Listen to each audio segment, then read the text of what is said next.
এই ধৃত তিনজনের মধ্যে রয়েছে শফিকুল ইসলাম এবং এই শফিকুলের শ্বশুর বাড়ি হচ্ছে উত্তর দিনাজপুরের পাঞ্চিপাড়ার দেউনা গ্রামে।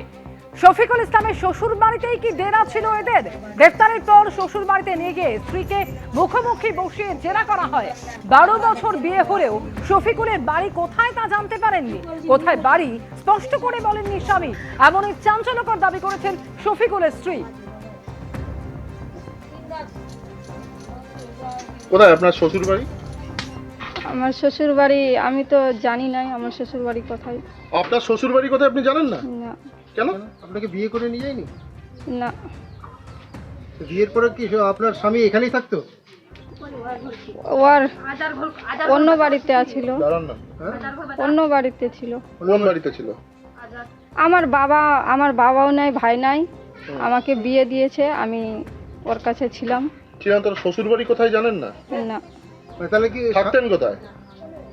এই বাড়িতে? তার মার বাপের বাড়িতে। তাহলে আপনার স্বামী এখানেই থাকতো? হ্যাঁ, আচ্ছা। তো এখন না, এই 2 বছর থেকে, হ্যাঁ আগে আগে থাকছিল, 2 বছর থেকে 2 বছর ধরে এখন থাকে না? থাকে না। মানে পুলিশ অ্যারেস্ট করার পর আপনার স্বামীকে এখানে নিয়ে আসছিল? হ্যাঁ, নিয়ে আসছিল, কোথায় নিয়ে আসছিল?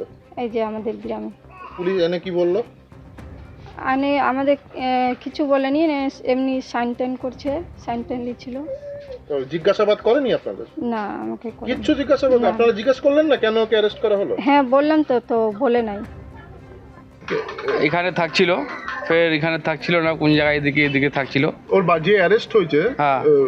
তার বাড়ি কোথায়? তো হিন্দুস্তানের না, তো অধিকার বাংলাদেশে, ইরানের কোন জায়গায় আছে আমরা সেটা বলতে পারবো না। এই দেশের না? না, বাংলাদেশ থেকে এসে কেন বিয়ে করতে আসছেন? এখানে আসে বিয়ে করেছিল। বাংলাদেশ কি ইরান কোন জায়গায় ওর বাড়ি আছে, লেকিন এখানে আসছিল, তো তারপরে এখানে ওর বিয়ে হলো। গরিব ছেলে ছিল, গরিব, মেয়েটা খুবই গরিব, আর বাবার নাই মেয়েটার। এই বাড়িতে কতদিন ধরে আসে? লাস্ট কবে দেখছেন আপনারা? ওকে দেখা তো আমার 2-3 সাল হয়ে গেল। এখানে আসে না এখন? না, আগে আসতো না? হ্যাঁ, আগে তো এখানে থাকছিল।